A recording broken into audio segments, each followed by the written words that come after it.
Hello दोस्तों, कैसे हैं आप सब। स्वागत है आप सभी का कॉमिक वर्ल्ड चैनल पर। तो चलिए दोस्तों, शुरू करते हैं राज कॉमिक्स में तिरंगा सीरीज की अगली कॉमिक्स गोरख धंधा। अपनी रोजी रोटी कमाने के लिए हर आदमी कोई ना कोई धंधा जरूर करता है। कुछ लोग ईमानदारी और मेहनत से धंधा करते हैं और कुछ लोग बेईमानी और छलकपट से। बेईमानी और छलकपट से किए जाने वाले धंधे को एक और नाम दिया जाता है, गोरख धंधा। भारत में आई मल्टीनेशनल कंपनियों की बाढ़ के मक्कड़ जाल में आज सारा देश बुरी तरह उलझा हुआ है। अपने प्रतिद्वंदी के ऊपर छा जाने और अपने उत्पादन को घर घर पहुंचाने के लिए ये कंपनियां एक बहुत बड़े हथियार का सहारा लेती हैं, जिसका नाम है सर्वे। नमस्कार, हम मेट्रो रिसर्च सेंटर से आए हैं। हमारी फर्म मल्टीनेशनल कंपनियों के लिए सर्वे करती है ताकि आपके पास उन कंपनियों के और भी ज़्यादा बेहतर प्रोडक्ट पहुंच सकें। ये हमारी फर्म की तरफ से आपके लिए गिफ्ट है।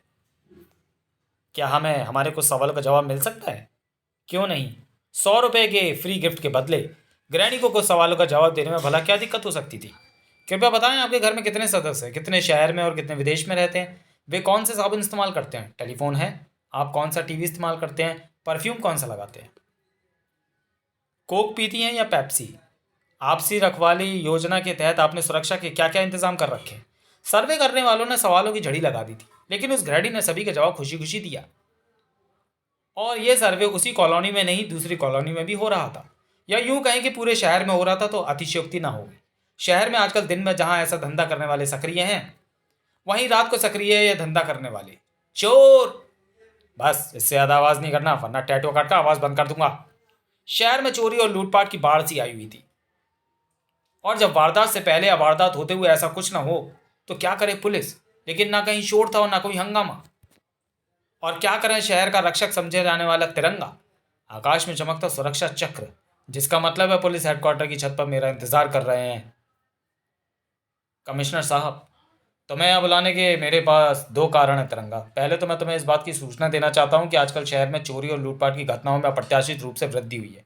तुम्हें इसका कारण पता लगाना होगा। और दूसरा कारण यह कागज, जो निश्चित ही सिर्फ तुम्हारे लिए आया है। तिरंगा ने कागज खोला तो हैरान रह गया। अरे, इस कागज पर तो कुछ भी नहीं लिखा। इस पर तो किसी बच्चे ने ड्राइंग बना रखी है। मैंने भी इन्हें देखा है और इन रेखा चित्रों का मतलब निकालने की कोशिश भी की, लेकिन मेरी समझ में कुछ नहीं आया। शायद मेरी समझ में कुछ आ रहा है। यह बात तो पक्की है कि इस कागज को पुलिस हेडक्वार्टर में कोर्ट में लिखकर इसलिए भेजा है कि इसे भेजने वाला किसी कारण से पुलिस के सामने नहीं आना चाहता। मैंने उसकी इस भावना का सम्मान किया, इसलिए मैंने कमिश्नर साहब को ये नहीं बताया कि मैं उस कागज पर मौजूद रेखा चित्रों का मतलब समझ चुका हूँ, जो ये है कि सॉरी, तिरंगा मेरी जान बचाओ, पत्रकार दीपक।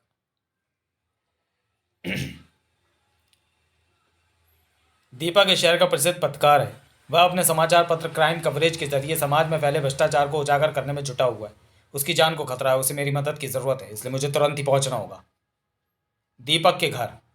अरे, यहाँ तो चारों तरफ सन्नाटा छाया हुआ है। घर की सारी बत्तियां बुझी हुई हैं, इसका मतलब यहाँ कोई नहीं। घर में ज़रूर कोई ना कोई है, वरना ये बिल्ली आतंकित भाव से अंदर जाने के लिए इंतजार में नहीं बैठी होती। ये एक पल में ही अंदर कूद गई होती। ओह, ये तो दीपक के बीवी और बच्चा है। दोनों कुर्सी से अच्छी तरह बंधे हैं। दोनों के मुंह पर टेप चिपकी हुई है। लेकिन मेरे आने के बाद भी दीपक की बीवी के चेहरे पर खुशी क्यों नहीं आई? उसकी आंखों में अभी भी घोर आतंक क्यों मौजूद है? क्या मतलब हो सकता है इसका? उसे खोलकर मैं उस आतंक के बारे में जान सकता हूँ। लेकिन तिरंगा दीपक की बीवी को खोल पाता उससे पहले ही वहाँ गूंजती उस हल्की सी आवाज़ ने उसे चौंकाया। ओ, ये टिक टिक की आवाज़। लेकिन ये टिक टिक साधारण घड़ी की नहीं, बल्कि उस घड़ी की है, टिक टिक, जो टाइम बम के साथ जुड़ी होती है।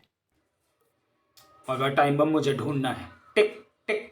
लेकिन यहाँ बम ढूंढने के लिए पर्याप्त रोशनी की ज़रूरत है, और मेरे पास इतना समय नहीं है कि मैं इस घर में लाइट का स्विच तलाश करूँ। इसलिए मुझे जलानी होगी ढाल में मौजूद फ्लड लाइट। तिरंगा ने तुरंत ही अपनी ढाल में लगे एक स्विच को दबाकर ढाल में मौजूद फ्लड लाइट जला दी। अब इतनी रोशनी फैली घर में कि वहां पड़ा तिनका भी साफ साफ नजर आ रहा था। फिर भला कैसे ना नजर आता वह बम। इसके फटने में अब कुछ सेकंड शेष रह गए हैं। इसे डिफ्यूज करने का अब टाइम नहीं है। अब तो इसका एक ही इंतजाम हो सकता है कि इस बम को उठाकर बाहर फेंक दिया जाए। उफ, अगर मैंने एक क्षण भी और कमाया होता तो यह धमाका यहां हुआ होता। फिर उसने दीपक की पत्नी व बच्चे को आज़ाद किया। धन्यवाद तिरंगा भैया, हमारी तरह तुम मेरे पति को भी उन बदमाशों के हाथों से बचा लो तो तुम्हारा हम पर एहसान होगा। उन्हें कुछ नहीं होगा। मुझे सारी स्थिति समझाओ। सारा मामला क्या है ये तो मालूम नहीं, लेकिन इतना ज़रूर बताया कि अभी कुछ ही देर पहले वे हड़बड़ाए हुए घर में आए और मुझे और विशी को किसी सुरक्षित स्थान पर ले जाने को कहने लगे। लेकिन हम यहाँ से निकल पाते उससे पहले ही यहाँ कुछ लोग धड़धड़ाते हुए घुसे और उन्हें बेहोश कर दिया था। फिर वे मुझे और विशु को बांधकर यहाँ बम रखकर उन्हें लेकर चले गए। जाने वह कौन लोग थे और उन्हें कहाँ ले गए? क्या आप बता सकते हैं कि दीपक आजकल किस केस पर काम कर रहे थे? आज ही उन्होंने मुझे बताया था कि शहर में होने वाले सर्वे वाले केस पर काम कर रहे थे। वे बता रहे थे कि इस केस में उन्होंने एक सनसनीखेज पहलू को पकड़ा है जिसे वे 1-2 दिन में सारी दुनिया के सामने ले आएंगे। सर्वे वाले केस में क्या सनसनीखेज हो सकता है? अपनी कंपनी की पब्लिसिटी के सिवा आखिर करते क्या हैं ये सर्वे करने वाले? उन्होंने आपसे क्या कहा था? मुझसे नहीं, उन्होंने विशु से बात की थी। तिरंगा विशु की तरफ पलटा। विशु बेटे, जिस समय बुरे अंकल तुम्हारे पापा को पकड़ कर ले गए उससे पहले पापा ने तुम्हें कुछ बताया था या कुछ दिया था? नहीं, ना तो पापा ने मुझे कुछ दिया और ना कुछ बताया। हाँ, मुझे एक नई कविता ज़रूर सिखाई थी। मैं आपको वह कविता सुनाऊं तिरंगा अंकल? हाँ, सुनाओ। मासूम विशु के कंठ से गूंज उठी वो प्यारी सी कविता। ना समझो मुझे ऐसा वैसा, मुझ पे रहता सबका पैसा। दिल्ली में पंजाब है जिसमें छुपा जवाब है। ध्यान से देखो तो ही जानो, साथ साथ गुरु नानक को मानो। बहुत अच्छी कविता है बेटे। इसके लिए हम तुम्हें ये छोटा सा तिरंगा झंडा इनाम में देते हैं। थैंक यू अंकल, मैं इस इनाम को संभाल कर रखूँगा। अब मुझे करनी होगी पत्रकार दीपक की खोजबीन, लेकिन ये सब बाद में। पहले मुझे इन्हीं किसी सुरक्षित स्थान पर पहुंचाना होगा और वह सुरक्षित स्थान मेरे घर के सिवा और कोई नहीं होगा। माँ और शिकन का पूरा ख्याल रखेंगे। ये मेरे एक दोस्त का घर है, तुम यहाँ एकदम सुरक्षित रहोगी। धन्यवाद तिरंगा भैया। उन्हें अपने घर छोड़कर तिरंगा ने अपना अभियान शुरू कर दिया, जबकि किसी का अभियान अपने पूरे जलाल पर था। इस घर का सारा सामान लाद लिया ना? कुछ छूटा तो नहीं? नहीं। अब तो जल्दी से गाड़ी स्टार्ट कर। जरा रुको भाई, ये कीमती सामान जो तुम छोड़े ही जा रहे हो, ये कीमती सामान तो तुम छोड़े ही जा रहे हो, इसे भी अपने साथ लेते जाओ। ठाक! और साथ में मुझे भी ले चलो तो अच्छा है। जेल तक का सफर थोड़ी देर के लिए सुहाना हो जाएगा। ठाक! ठीक है, हम तुम्हें भी अपने साथ लिए चलते हैं तिरंगा, लेकिन चलने से पहले जरा ये टैल्कम पाउडर तुम मुंह पर लगा लो। इसे लगाकर तुम हमारे साथ नाचते गाते चलोगे। अच्छी! उफ, कैसा पाउडर है जिसके प्रभाव से छींक रुकने का नाम ही नहीं ले रही। अच्छी! ये छींकने में व्यस्त है, देख क्या रहो। मारो इसे, मारो। ठा ठा। अच्छी! ओह, मुझे अपने हाथों को छींक में व्यस्त रखने की जगह इनके वार रोकने और इन पर वार करने के काम में लाने होंगे, वरना ये मार मार कर मेरा भरता बना देंगे। ठा ठा। विदेशी कंपनी का महंगा शैम्पू तुमने कभी नहीं लगाया होगा। लो इसे ट्राई करो, बालों पर भी फचाक और आंखों में भी। अच्छी! यह बदमाशों के लिए सुनहरा मौका था। अच्छी! अब यह नहीं समझना चाहिए। आज के बाद तिरंगा लूला लंगड़ा होकर शहर में गश्त लगाएगा। था तुम। उफ, ये सचमुच मेरे हाथ पांव तोड़ डालेंगे अगर मैंने जल्दी आंखों की जलन और छींक से छुटकारा नहीं पाया तो। था और इन दोनों चीज़ों से तत्काल छुटकारा पानी ही दिला सकता है। अच्छी! पानी। जिस इमारत के पास इस समय मैं खड़ा हूं उसके ऊपर पानी की प्लास्टिक की टंकी रखी हुई है, और वो भी एकदम इमारत के कोने पर। था! अच्छी! अब देखना यह है कि अंदाजे से फेंकी जाने वाली मेरी ढाल उस पानी की टंकी को अपना निशाना बनाती है या नहीं। सटा खटा। पानी की टंकी ढाल का निशाना बन चुकी थी, जिससे निकली पानी की मोटी धार तुरंत ही तिरंगा तक पहुंची। पानी ने तुरंत ही तिरंगा को शैम्पू और छींक लाने वाले पाउडर से मुक्ति दिलाई। पानी ने मेरी धुलाई कर दी। अब अगर तुम्हें एतराज ना हो तो मैं तुम सबकी थोड़ी थोड़ी धुलाई कर दूं। ठाक ठाक। पाउडर और शैम्पू को संभाल कर रखो प्यारों। धुलाई होने के बाद ठाक ठाक धुल। जब मैं तुम्हें जेल पहुंचाऊंगा तो वहां आराम से बैठकर इनका इस्तेमाल करना। ओ ये क्या! अपने पीछे आवाज सुनकर चौंका जरूर तिरंगा, लेकिन जब तक पलटता तब तक देर हो चुकी थी। प्रसिद्ध विदेशी परफ्यूम की नकल है ये। जहां इसकी असल मस्त मस्त सुगंध देती है, वहीं यह नकल देती है एक मजेदार मीठी मदहोशी। उठाओ इन्हें। अगर इनकी कवरिंग के लिए हम इनके पीछे नहीं होते तो आज ये बेवकूफ़ अपनी लापरवाही की वजह से तिरंगा के शिकार बन गए थे। जल्दी करो, तिरंगा संभले से पहले ही हमें यहाँ से दूर निकल जाना है। लुटेरे अपने साथियों को लेकर भाग निकले। काफ़ी देर बाद संभल पाया तिरंगा। ओह, आखिर वे माल लेकर भागने में सफल हो ही गए। जिस घर से वे लूटपाट करके निकले थे, मुझे उसकी खबर लेनी चाहिए जल्द ही। आपके घर में तो काफ़ी सदस्य हैं, आपको लुटेरों का विरोध करना चाहिए था। हम विरोध करने की स्थिति में थे ही नहीं। उन लुटेरों के घर में घुसने से पहले ही न जाने कैसे हम सभी सब पर मदहोशी सी छाने लगी। ओह, आपकी मदहोशी का कारण तो मैं आपको बता सकता हूँ। यह विदेशी परफ्यूम की शीशी। लुटेरों ने आपके घर में घुसने से पहले इसमें भरे परफ्यूम से आप सभी को मदहोश कर दिया होगा और खाली शीशी वे यहीं फेंक गए। मैं इस शीशी और इसके परफ्यूम को अच्छी तरह पहचानता हूँ। इसका इस्तेमाल करके लुटेरे मुझे मदहोश कर चुके हैं। ये परफ्यूम की शीशी लुटेरों की नहीं, ये तो हमारे घर में ही मौजूद थी। आज सुबह ही इसे एक कंपनी का सर्वे करने वाला फ्री गिफ्ट में दे गया था। बुरी तरह ठनक गया तिरंगा का माथा। सर्वे करने वाले, मदहोश कर देने वाली गैसों के डिब्बे के फ्री सैंपल। आ गया सर्वे से संबंधित अपराध समझ में। बदमाश दिन में जेंटलमैन बनकर सर्वे करते हैं और लोगों के घरों के राज जानते हैं और रात को लुटेरे बनकर उन घरों में लूटपाट करते हैं, और ऐसा करने के लिए वह सहायता लेते हैं इन सैंपलों की, जिनमें विदेशी कंपनियों का माल नहीं, लगभग बेहोश कर देने वाली गैस भरी होती है। मेरे साथ साथ ये बात सारी दुनिया की समझ में आनी चाहिए। तिरंगा ने जल्दी ही कमिश्नर से मिलकर पुलिस की तरफ से सारे शहर में यह घोषणा करवा दी, सावधान, किसी भी सर्वे करने वाले को अपने घर के भेद ना दें, उन्हें अपने घर के अंदर ना आने दें, उनसे किसी भी तरह का कोई सामान या सैंपल ना लें। घोषणा कराकर पुलिस ने अपना काम खत्म कर दिया था, लेकिन तिरंगा का काम अभी खत्म नहीं हुआ था। मेरी तरह पत्रकार दीपक भी सर्वे वाले इस अपराध को जान गया होगा, लेकिन यह कोई पुख्ता कारण नहीं उसके गायब होने का। उसके हाथ जरूर इससे भी ज्यादा कुछ लग गया था, लेकिन क्या? अगर मैं ये जान लूँ तो ये भी आसानी से जान सकता हूँ कि कहाँ है पत्रकार दीपक। अपनी चालाकी और सूझबूझ से तूने गोरखनाथ के सर्वे करने वाले गोरख धंधे को जान लिया और उस पर अपनी रिपोर्ट भी तैयार कर। बता दे वो रिपोर्ट कहाँ है दीपक, वरना तुझे तड़पा तपा कर मारूंगा मैं। तू अपने टॉर्चर का हारे त्यारे आजमा ले गोरखनाथ, लेकिन वह रिपोर्ट कहाँ है ये मैं तुझे नहीं बताऊंगा। उसके बारे में तो मैं सिर्फ पुलिस को बताऊंगा, और अब तू मुझे ऐसा करने से वैसे भी नहीं रोक सकता, क्योंकि मेरे जिन बीवी बच्चों के दम पर तू मुझे टॉर्चर कर रहा था वे देशभक्त तिरंगा की हिफाजत में पहुंच गए होंगे। तूने ठीक कहा, लेकिन अब वे तिरंगा की हिफाजत में रहे नहीं। अभी अभी मेरी सर्वे टीम ने मुझे सूचना दी है कि उन्होंने उनका पता लगा लिया है और वे उन्हें उठाकर यहाँ ला रहे हैं। नहीं, ये सच नहीं है। सच यही है और यह सच जल्दी ही तेरे सामने होगा।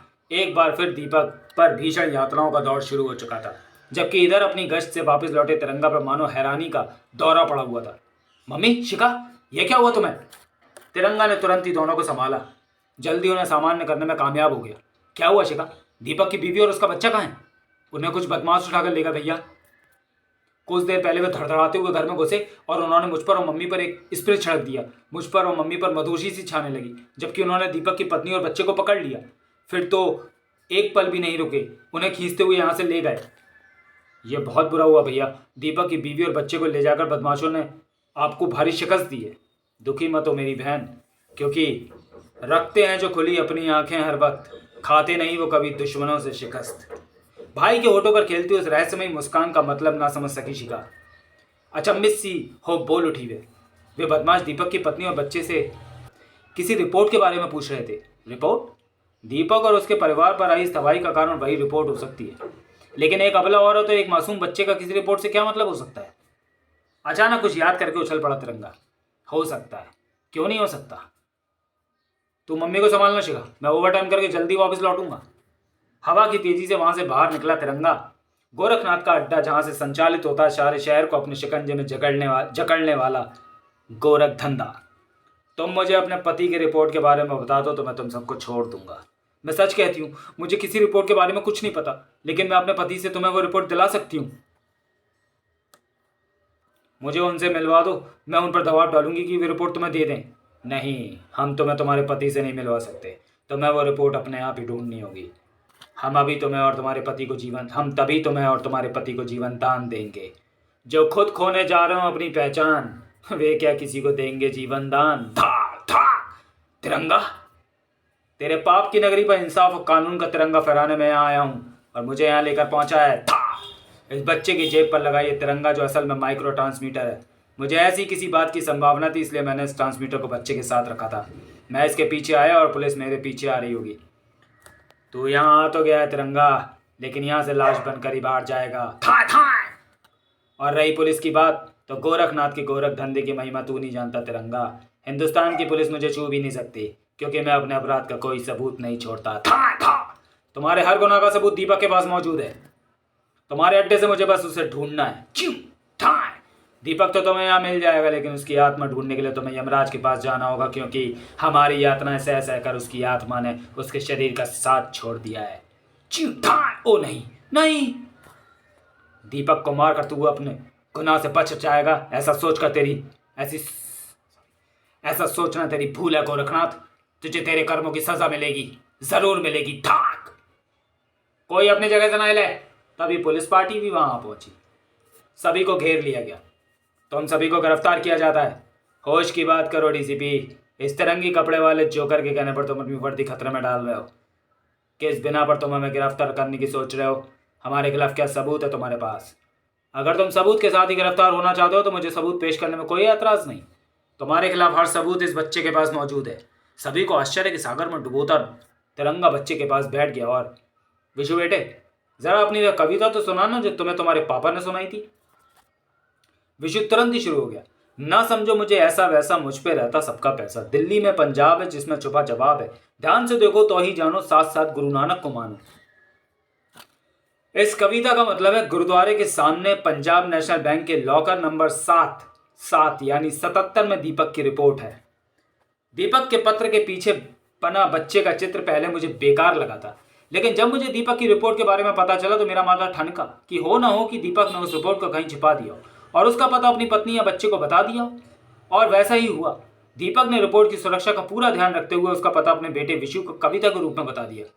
रिपोर्ट वहीं मिली और उसी के साथ मिला गोरखनाथ के गुनाह का पुख्ता सबूत। एक बच्चे ने तेरे जुर्म के महल को रेत के ढेर की तरह ढा दिया गोरखनाथ। फिर तिरंगा विशु की तरफ पलटा। तुम्हारी कविता ने देश की जड़ों को खोखला करने वाले कीड़ों को जेल पहुंचाया विशु बेटे, इसलिए हम तुम्हें उस कविता के लिए एक और इनाम देना चाहते हैं। यह पेन जिसने गोरखनाथ जैसी न जाने कितनी पाप की लंकाओं को खाक में मिला दिया।